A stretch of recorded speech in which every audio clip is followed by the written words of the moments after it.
योगी, तालियां तालियां जोर, योगी योगी योगी योगी योगी योगी योगी योगी। हिंदू हृदय सम्राट योगी आदित्यनाथ जी, जोरदार ताली ਨਾਲ स्वागत करो।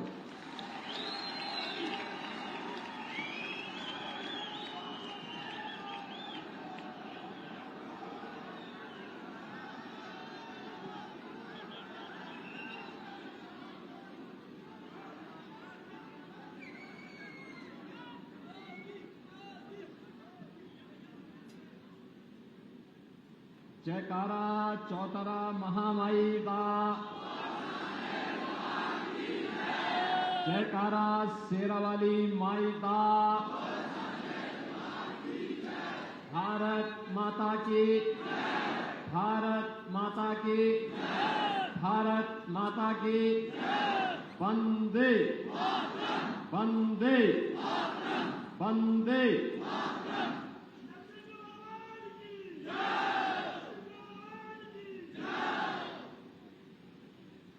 लोकप्रिय सांसद और केंद्रीय मंत्री माननीय डॉक्टर जितेंद्र सिंह जी,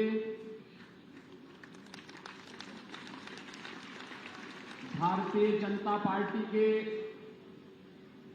प्रदेश के अध्यक्ष सम्मान्य श्री रविंद्र रैना जी, उत्तराखंड सरकार के मंत्री माननीय श्री धन सिंह रावत जी, भारतीय जनता पार्टी के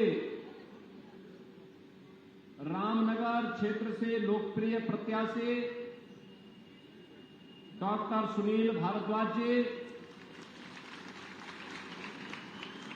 उधमपुर ईस्ट के प्रत्याशी पूर्व विधायक और जो पहले इसी क्षेत्र से विधायक थे और जो जम्मू कश्मीर विधानसभा के सर्वश्रेष्ठ विधायक भी रहे हैं, श्री रणवीर सिंह पठानिया जी,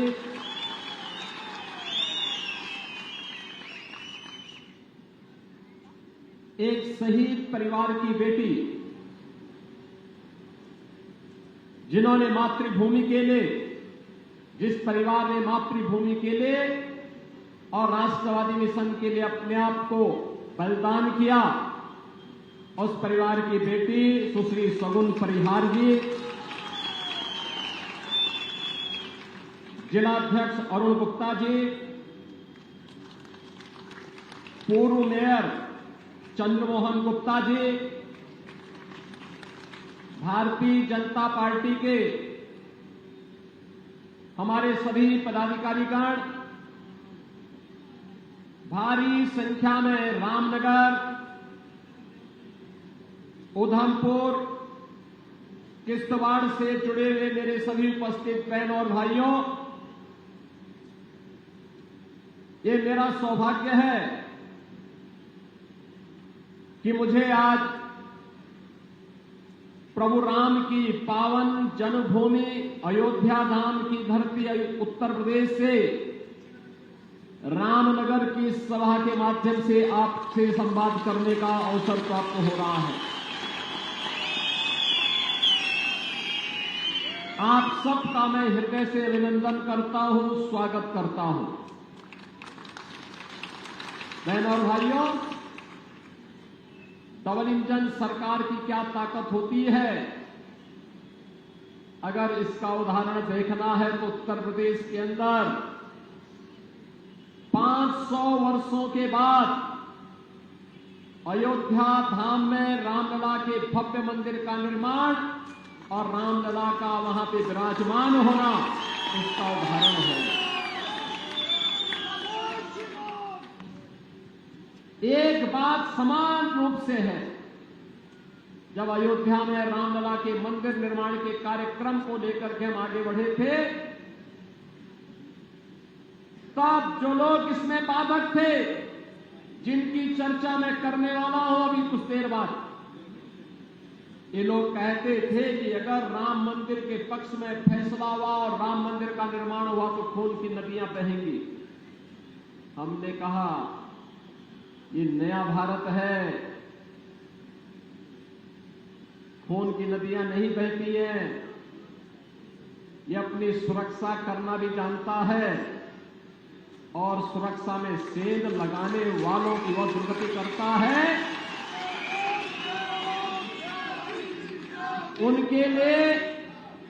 उनके लिए न कफन नसीब होगा, न 2 गज जमीन ही नसीब हो पाएगी। बहनों और भाइयों, परिणाम क्या रहा? पिछले 7-7.5 वर्ष में उत्तर प्रदेश में एक भी दंगा नहीं हुआ। सारे पर्व और त्योहार शांतिपूर्ण तरीके से मनाए जाते हैं और आज आप डबल इंजन सरकार के कारण वहां के विकास को देखेंगे तो उस विकास के लिए जम्मू कश्मीर भी हकदार है और इसी का आह्वान करने के लिए मैं आपके पास आया हूं। बहनों और भाइयों, मैं आपसे पूछना चाहता हूं, कौन लोग हैं वे जिन्होंने धरती के स्वर्ग को मजहरी उन्माद के पाप का एक गोदाम बना करके, वेयर हाउस बना करके यहां की जनता का शोषण किया, परिवारवाद को पनपाया, भ्रष्टाचार को पनपाया, अपने राजनीतिक स्वार्थ के लिए आतंकवाद को पनपाने का पाप किया था। ये लोग कौन थे? वह कोई और नहीं था, ये कांग्रेस, नेशनल कॉन्फ्रेंस और पीडीपी ही उस पाप के मुख्य जनक हैं। याद करिए जो बात ये लोग अयोध्या के बारे में कह रहे थे, यही बात इन्होंने जम्मू कश्मीर से, यानी जम्मू कश्मीर से धारा 370 के हटने के पहले भी कहा था। इन्होंने कहा था कि आर्टिकल 370 को अगर हटाएंगे तो खून की नदियां बहेंगी। बहनों और भाइयों, ठीक उल्टा हुआ। 370 और 35A को हटाने के साथ ही कश्मीर में विकास तेजी के साथ आगे बढ़ गया।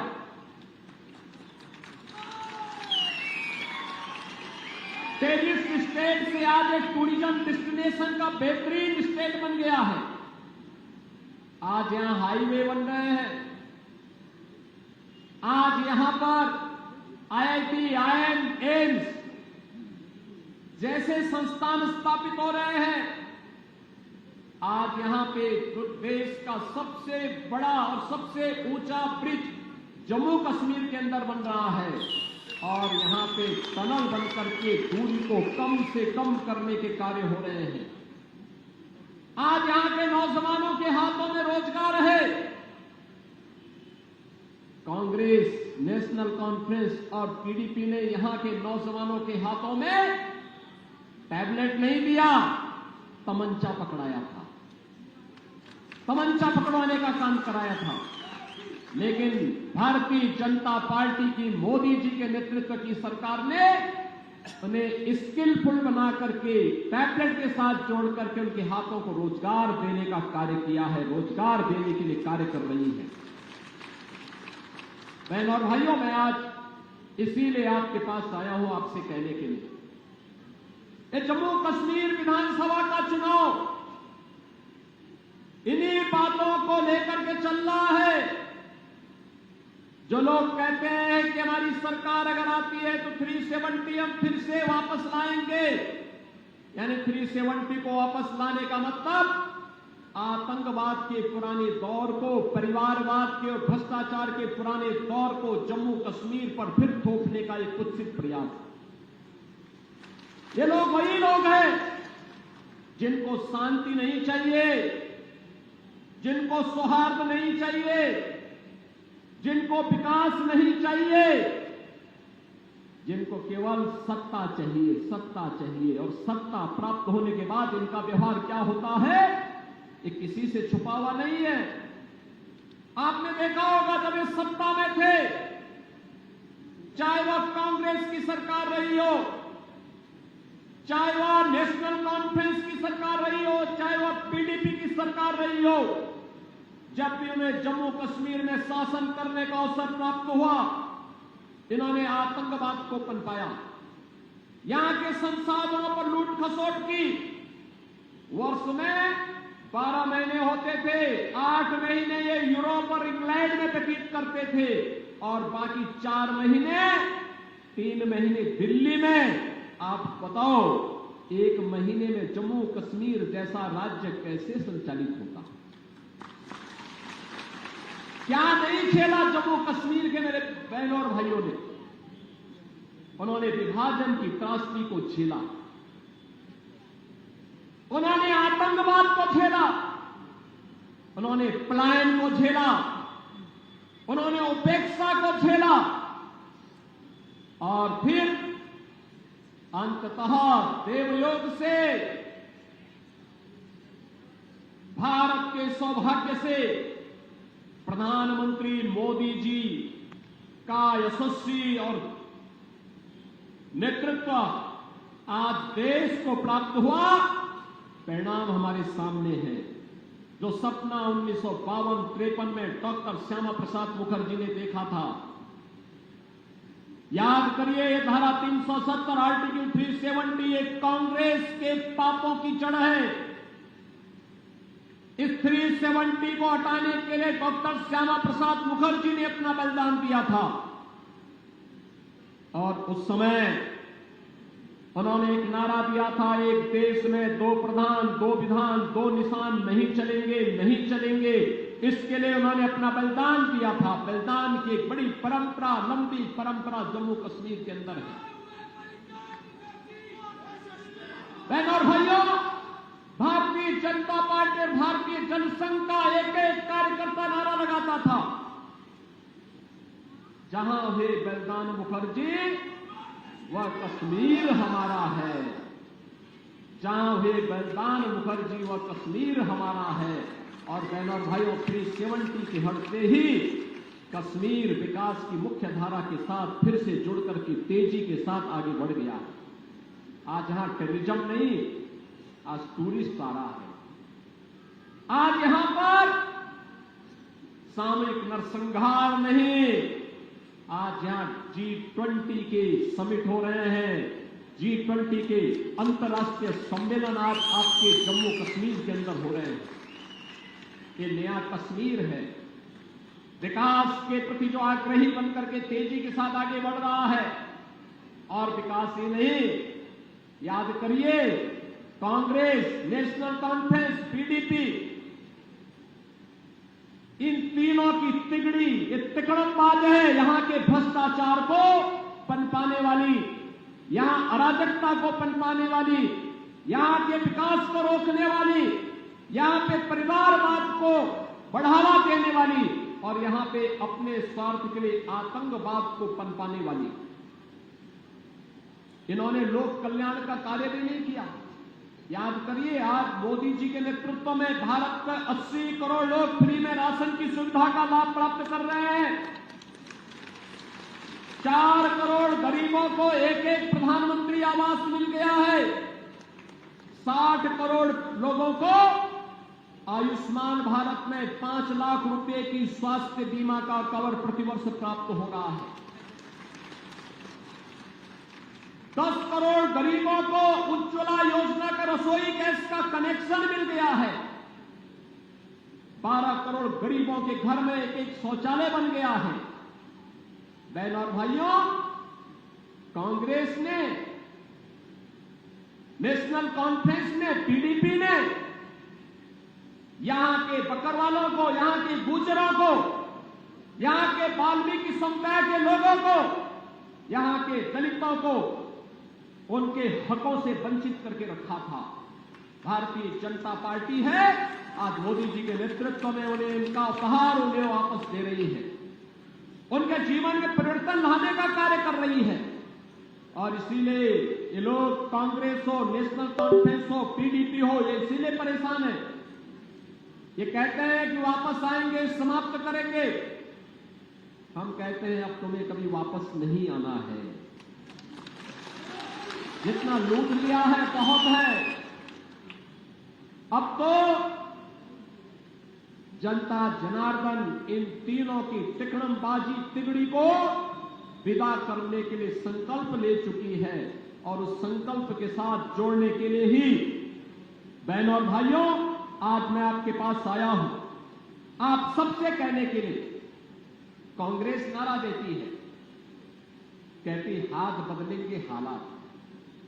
हाथ ने तो यहां के हालात को बदहाल किए हैं और इसलिए अब कांग्रेस हो या एनसीपी या एनसी या पीडीपी, इनके लिए अब कोई जगह यहां नहीं होना चाहिए। और इसी के लिए आज मैं आपसे कहने के लिए आया हूं। बहनों और भाइयों, आप सबसे मेरा यही आग्रह है कि आज पाकिस्तान प्रस्त आतंकी जो ये जानते हैं कि अगर उन्होंने भारत के अंदर अब कहीं आतंकवाद को भड़काने का काम किया, आतंकवाद को पनपाने का काम किया या आतंकी गतिविधियों को कहीं न कहीं किसी भी रूप में उसे आगे बढ़ाने का प्रयास किया, तो उनकी दुर्गति क्या होने वाली है। ये नया भारत है, ये इसको बर्दाश्त करने वाला नहीं है। इसके सामने वह पूरी मजबूती के साथ खड़ा होकर के उसके पैरों को फाड़ने वाला है, उस दुर्गति तक पहुंचाने की स्थिति रखता है।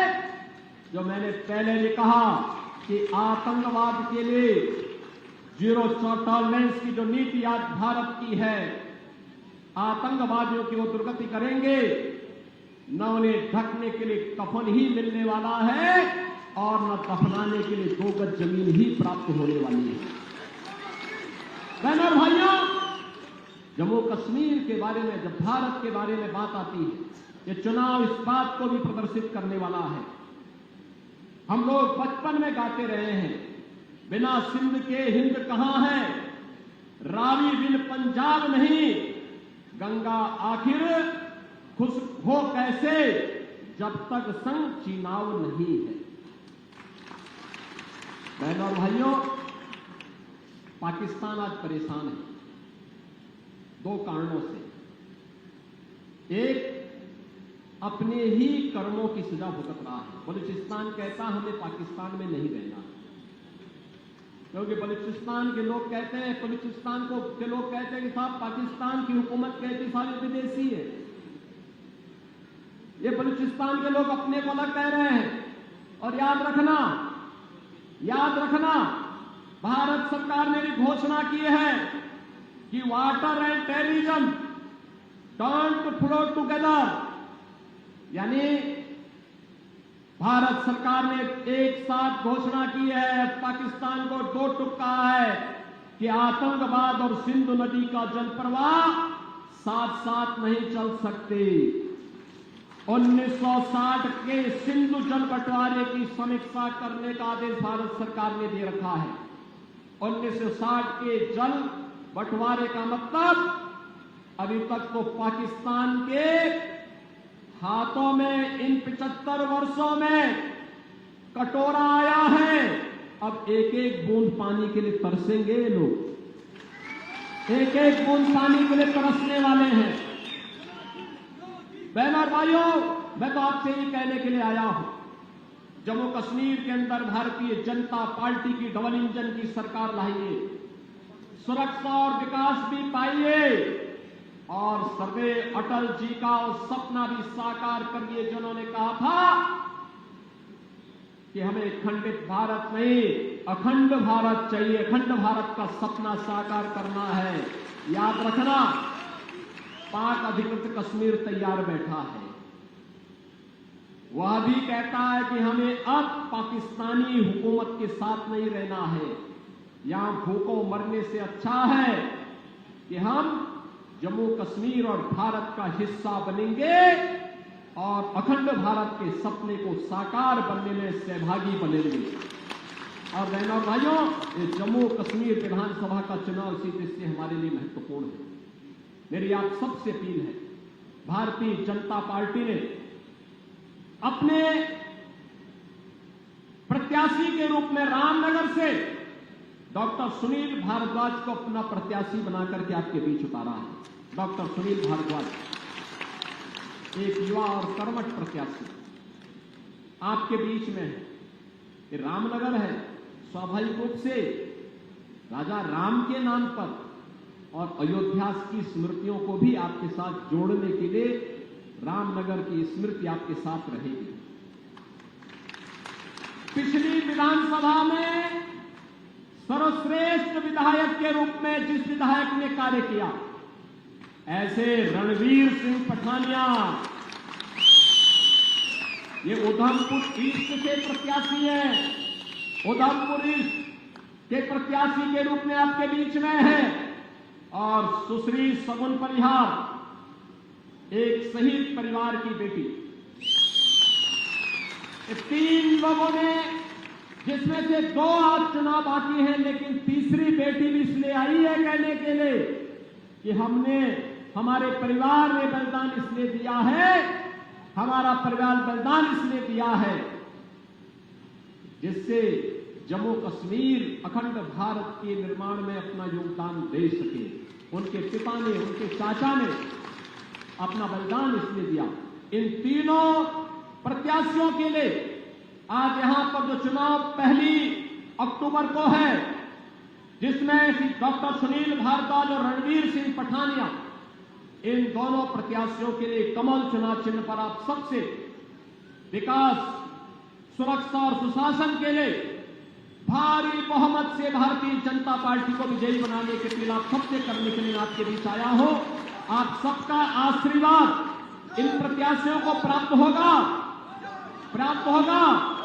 दोनों हाथ ला करके मुझे आश्वस्त करो, आपकी आवाज उत्तर प्रदेश का अयोध्या धाम तक पहुंचनी चाहिए। दोनों हाथ ला करके बताइए, देंगे? तो मेरे साथ बोलेंगे, भारत माता की।